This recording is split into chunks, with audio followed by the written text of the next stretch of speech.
Hi, everyone. Good morning. Welcome to our last discussion of our, this is Unit 7. So this pretty much wraps it up for our weekly video postings because next week is kind of more like a wrap up. So there won't be a discussion next week. So this week we're going to be talking about disaster preparedness and how it affects the healthcare facility, what your role as a surgical technologist will be, because you do have an important role to play in those things, and what types of disasters or disaster preparedness things you might need to kind of mentally prepare yourself for to get ahead of it. So here are your assignments for this week. You do have a few more than normal. Okay, I know that it kind of looks overwhelming. Just take your time, maybe do a little bit each night and get it done. All grades are due by next Tuesday at noon Central Time, even though I'm East Coast, okay? So one of your last discussion posts, the next discussion post will be more of a summary in your week 8, but notice this 90 points here. This is a big disaster preparedness plan that you need to write out, and it is basically kind of a two-part thing, how it affects you personally and what you would do personally, and how you would handle it if you were in the workforce, like at work when it happened. So, and two big, basically comprehensive knowledge exams. So get both of those in for sure. So yes, next week we do not have a live discussion, so nothing will be posted for a discussion post in the announcements. So just be mindful of that. Still remember to go back and respond to 2 of your peers for your last discussion post here. Okay. Next week for your Unit 8, you do not have to respond to your peers. You can if you obviously if you want. That's more than welcome. But here is your heads up for next week. It's the reflection post. So you really are basically touching on all the different topics we've talked about through each unit or each week, and just summarizing those. You still have to put APA sources in the APA format, okay? Because there is a spot to take points off for that. So cite your sources again, because you're going to have to go back and reference what you did learn, right? But you don't have to respond to your peers, okay? Because there's just not enough time. So Tuesday, which is the 19th, by noon, CST, Central Standard Time. That way I have enough time to get everything graded and turned in by that evening. All right, so let's talk about disaster preparedness. So let's hypothetically say here, we've got a scenario. An earthquake has occurred and the epicenter is about 50 miles from your workplace. You receive a call to go into work for an indefinite period of time. How will you prepare yourself mentally, and how will you prepare yourself mentally to handle the fatigue and the stress? So you could substitute earthquake for something that may be more pertinent to your area. It's the same concept, right? Maybe you don't get earthquakes where you live. Maybe you get tornadoes or hurricanes. Same concept, right? How are you going to mentally prepare yourself to handle those things? Maybe you've been in that situation. Maybe you are one up on the rest of us, or you've already been in the healthcare field and maybe a different role and you're transitioning. So you might kind of have an idea. Some of you may not, but you need to start thinking about those things now so you can mentally prepare yourself and you're not blindsided. Because let's say you have a family, you need to have some sort of backup plan on how you would prepare your family for your absence, not while you're at work. Okay, let's not go that deep there. So what is someone going to watch your kids? Maybe you have kids. Do you have somebody that can take care of them? There's things that you got to think about there. Do you have one car?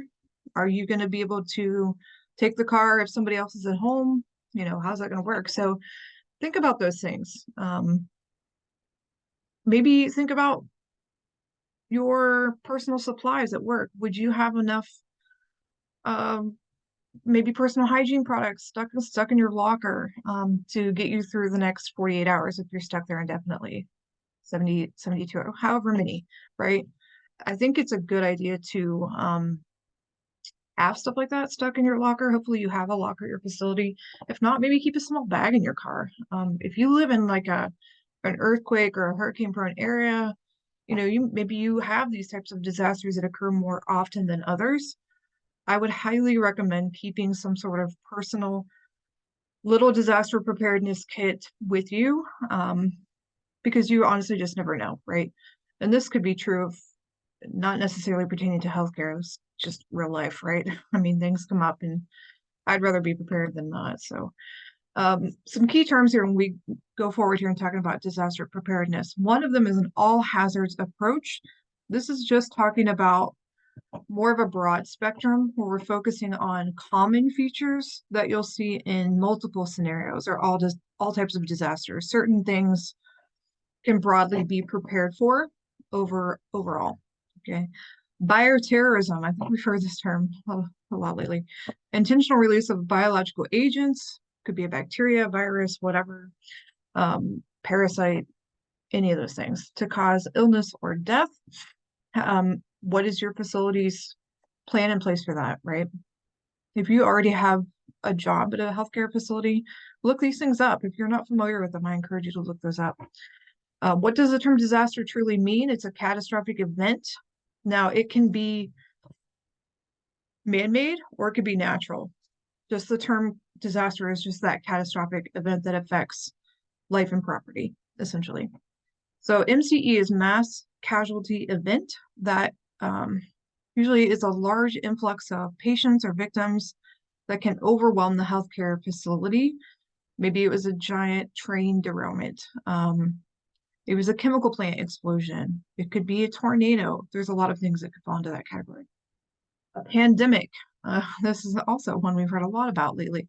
So a pandemic is referring to crossing international borders. That's kind of the key here.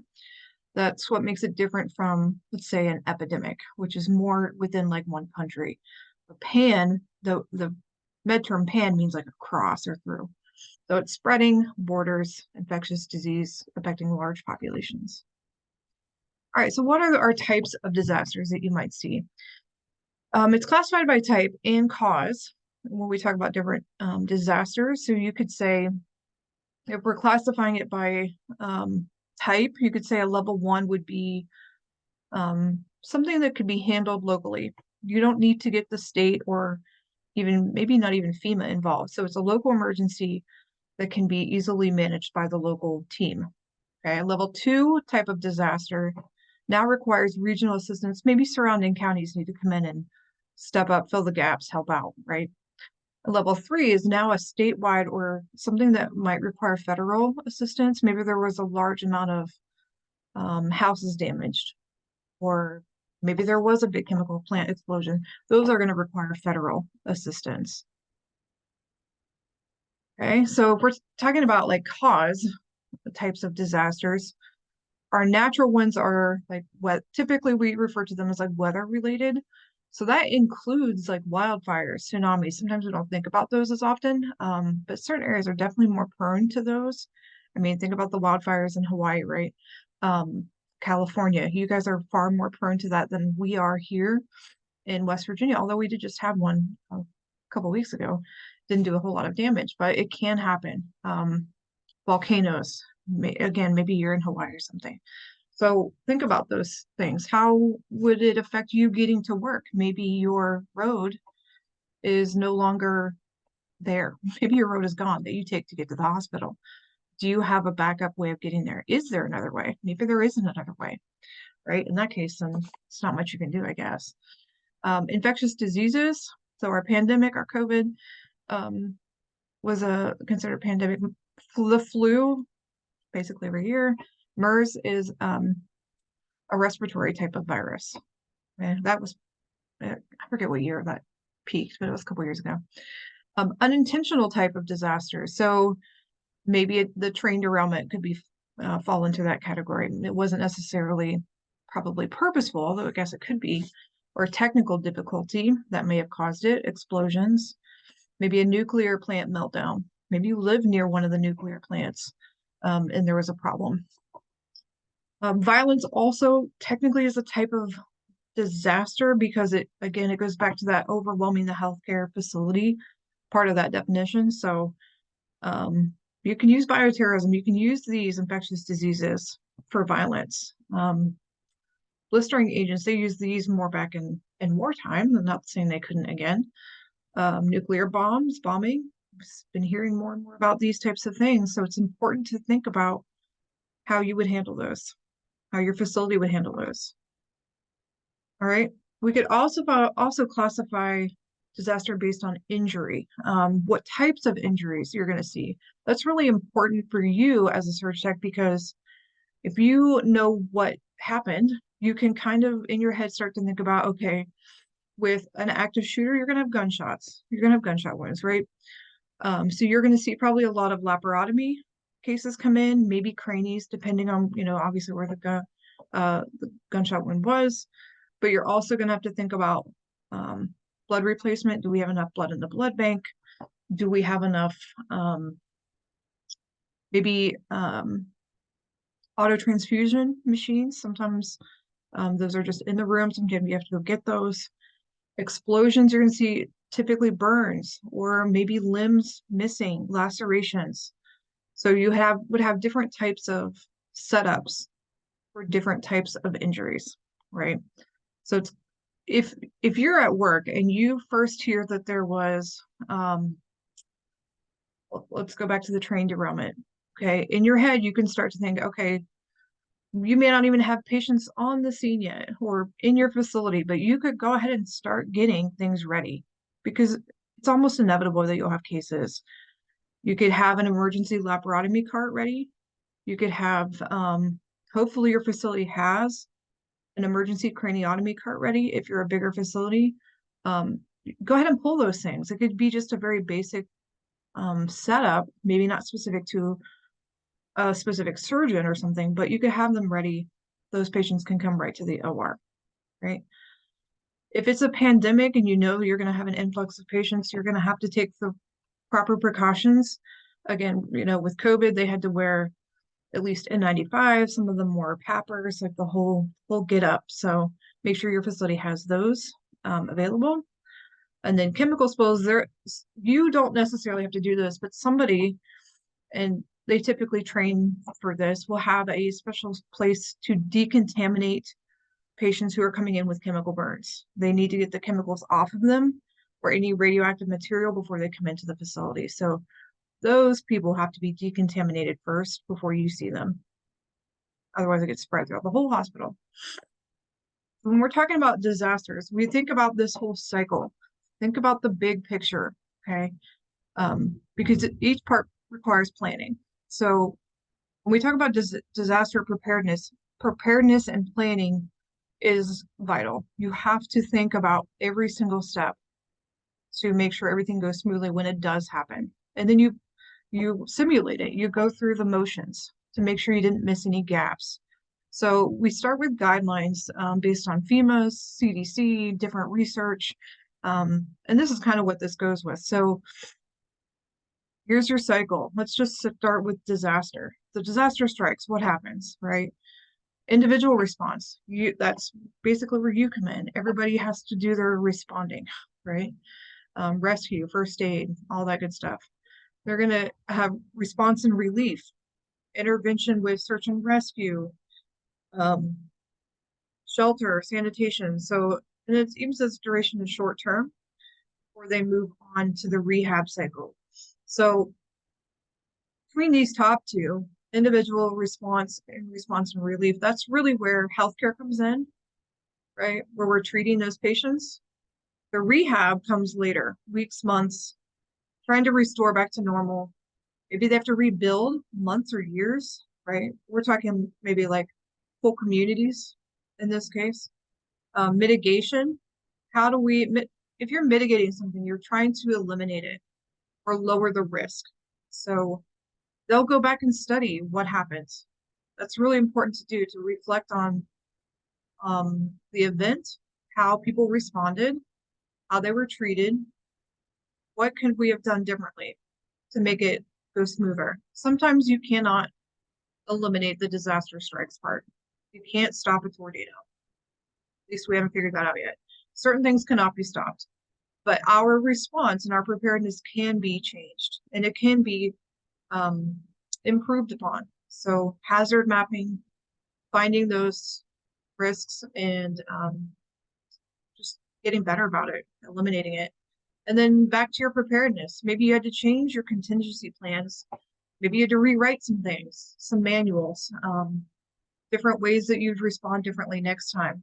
That way, whenever this happens, you can pull that out, that contingency plan for whatever disaster, and you're ready to go. Okay?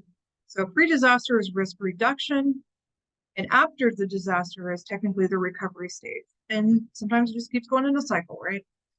Can't always completely eliminate the risk, but you can always improve upon your plan. So planning is the most important step. Do it before things get crazy, right? Before disaster strikes. So how can you plan? First one is make a team, right? You can be a part of this as a surge tech. You can be a part of a disaster planning team, maybe even in just your OR, it could be hospital-wide. Maybe you're able to volunteer for something like that. That would be a really good thing to do. They need everybody's input from different job roles because somebody up in HR isn't going to understand what your role as a surge tech would be in certain instances. They just don't, right? Say, and vice versa. We wouldn't know what to do up in HR, up on the floor with nursing. So everybody has a role to play. So engage everybody. And then you identify what the threats could be. You know, as time goes on, threats change. Like 30 years ago, not a lot of people planned for active shooters. It just wasn't a thing, right? That's become part of our daily, I don't want to say daily, but, you know, our yearly planning that we have to do, or learning modules. You know, you're constantly preparing for that and hopefully improving upon ways to mitigate those risks.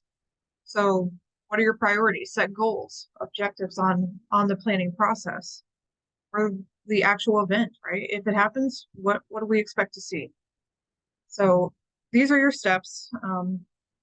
Step 6 here, where it says exercise or implement the plan, is vital. You can have the best, well laid out, most fluent manual you've ever seen, but if you go to game it, basically, it may not play out the way you thought in your mind.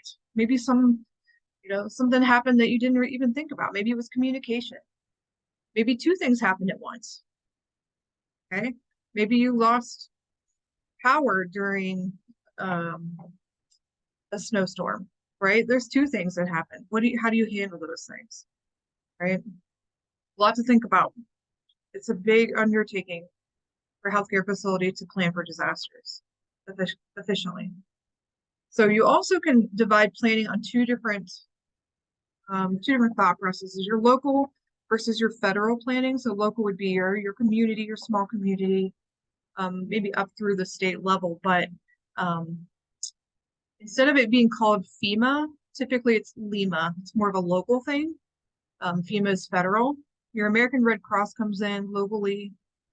Your facility or your community might have their own response teams. You can look into that. Sometimes and volunteer for response teams just as a volunteer. It doesn't have to be that you're a fireman or anything like that. And then federal planning involves a lot more 3-letter agencies, you could say, 4-letter. CDC gets involved depending on what it is. DHS is Department of Homeland Security. Maybe it's some sort of terroristic threat, right?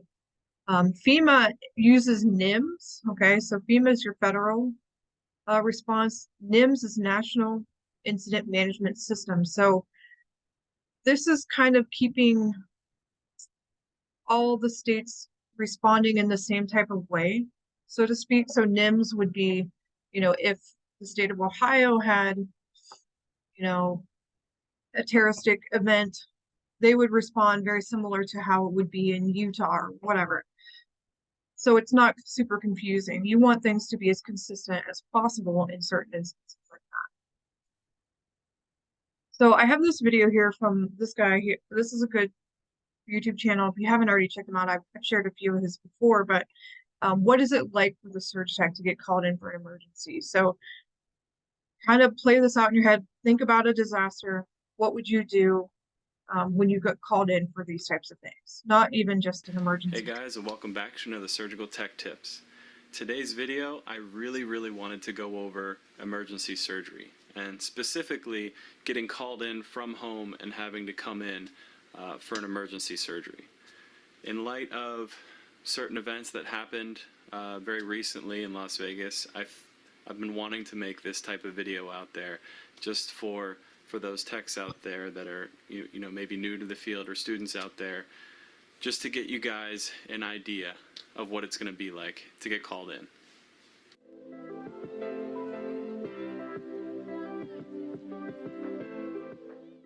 Now, obviously, the first part of getting called in is going to start with your phone. You're going to get that dreadful call from work.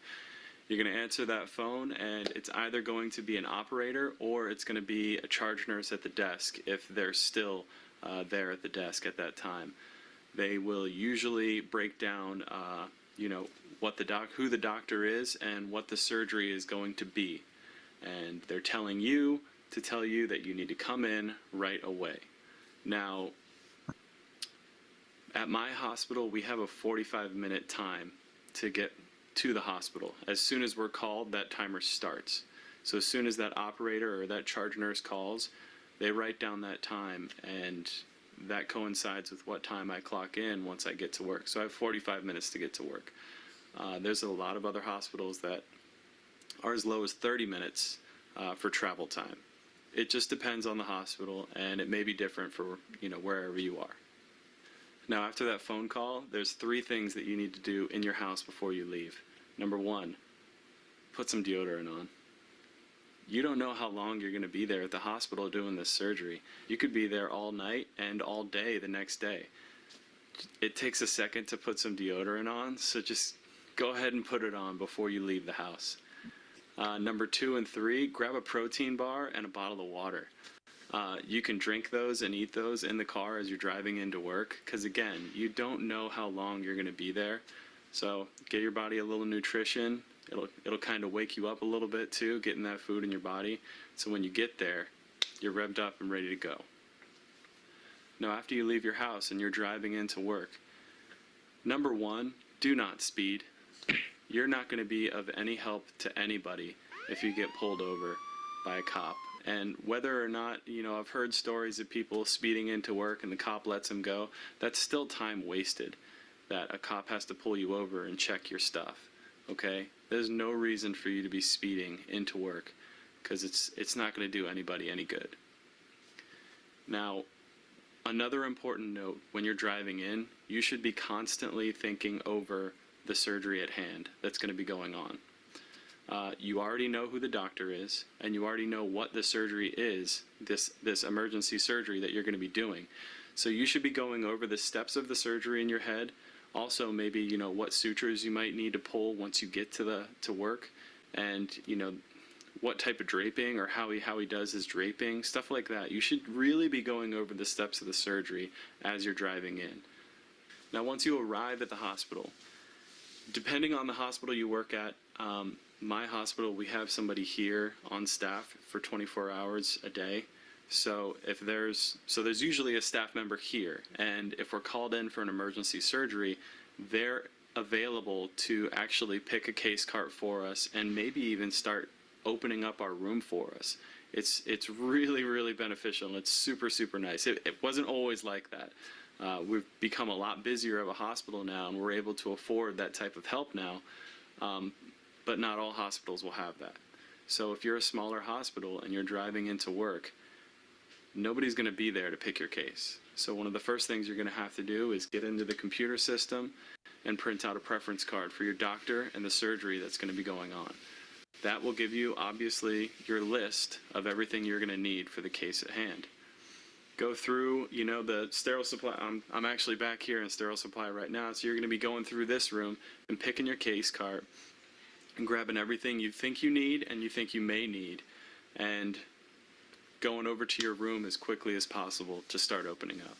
Now, another thing that my hospital does, which is something recently that we adopted, was we have 4 case carts that are strictly for emergencies. We have like a general emergency cart. We have like a heart emergency cart, a vascular cart. There's a neuro cart or an ortho cart. Those are all basically emergency carts that are on hold at all times. So in the event that you come here and nobody's available to pick your case, you can just, boom, go right over and grab, a general emergency cart. And that general emergency cart pretty much has everything you're going to need for any type of, dead bowel type case, any type of open, general emergent case. Now, when it comes to opening and setting up your room, I've got to say, once you get into your room, your nurse is there. They're focused on setting up the positioning stuff and getting the table ready and getting all the drugs they need. And you're solely focused on opening up your sterile field and setting up that sterile field as quickly and efficiently as possible. Everybody that enters that emergent OR, they kind of just go on autopilot mode. It's really weird to say. It's weird to say that, and it's weird to think that. But that's the only description I can give it. You're there, and you know what you need to do, and you do it as quickly as possible. If you're able to set up your case in time before the patient enters the room, great. You can scrub out. You can help your nurse go get the patient from the ICU or the ER or wherever they're coming from. That would be great. A lot of the times that doesn't happen, though. I do a lot of vascular and a lot of hearts.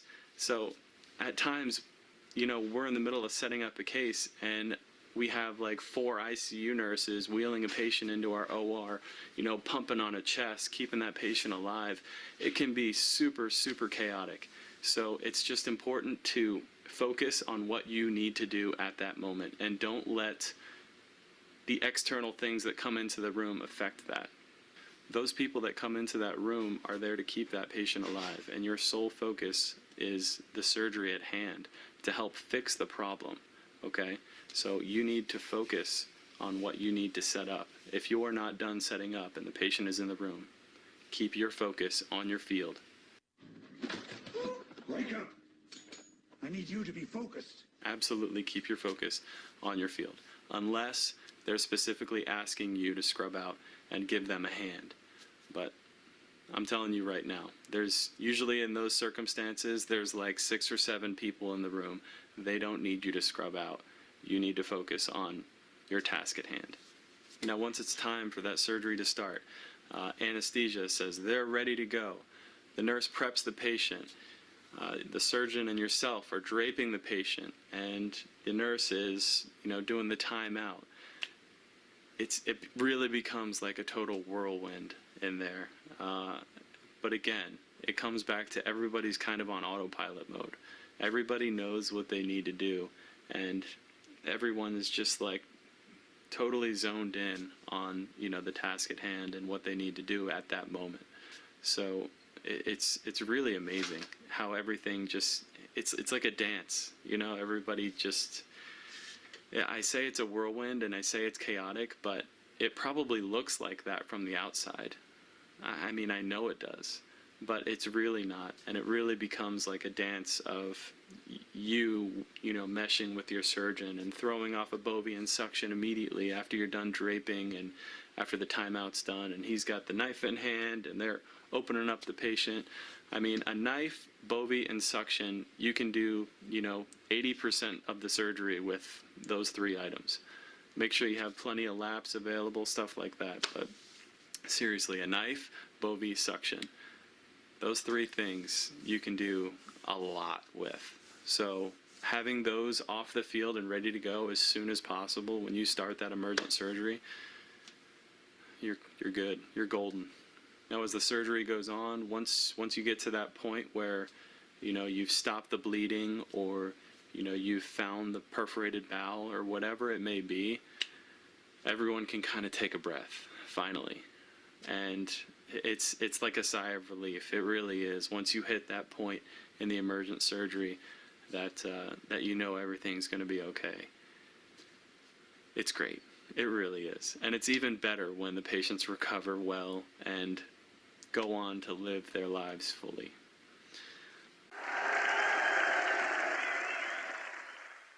All right, guys, thank you so much for watching. I always appreciate the likes and shares and all the new subscribers and everybody. So hopefully that gave you a little bit more of an insight as to what to expect when you get called in for an emergent case. He said 45 minutes for their facility. Mine was always 30. If you were on like the open heart team, it may be something like 20 minutes. So if you don't live within that driving distance, you may have to stay in a call room, hang out close to the facility, whatever you have to do. It's a big adrenaline rush to get called in for an emergent case, especially if it were a large scale disaster. You just don't know what to expect. But like you said, you know what your job is, you know your role. You're going to take it one step at a time. And while you're driving or even while you're scrubbing, be thinking about your setup. You need to get in the habit of thinking about what comes next. Always taking the next step, always planning for 2 or 3 steps ahead. And that does come with time. I understand as a student that is difficult to do when you haven't done it very often, but the more you do it, the better off you'll be. The more practice you get, the more comfortable you will be in those scenarios. Okay. So you can play that scenario out with any disaster, and your response is basically the same, like you said, the sterile field, doing what you have to do to get ready, and then if you need to scrub out and help with the patient, then you can do so. Okay. But your priority is that sterile field so you can get to work, essentially. Everybody, coming in here to gain some medical. All right, so this is really the conclusion of our Unit 7 and technically 8 discussion, because we don't have any discussion posts next week or video, I mean. So if you need anything between now and when the rest of your grades are due, please reach out. Don't wait until Sunday night to tell me you need to submit every single thing you haven't done this so please get to work on those. If you have anything that isn't turned in, go ahead and turn it in. I'd rather you get it in than take a 0. Okay.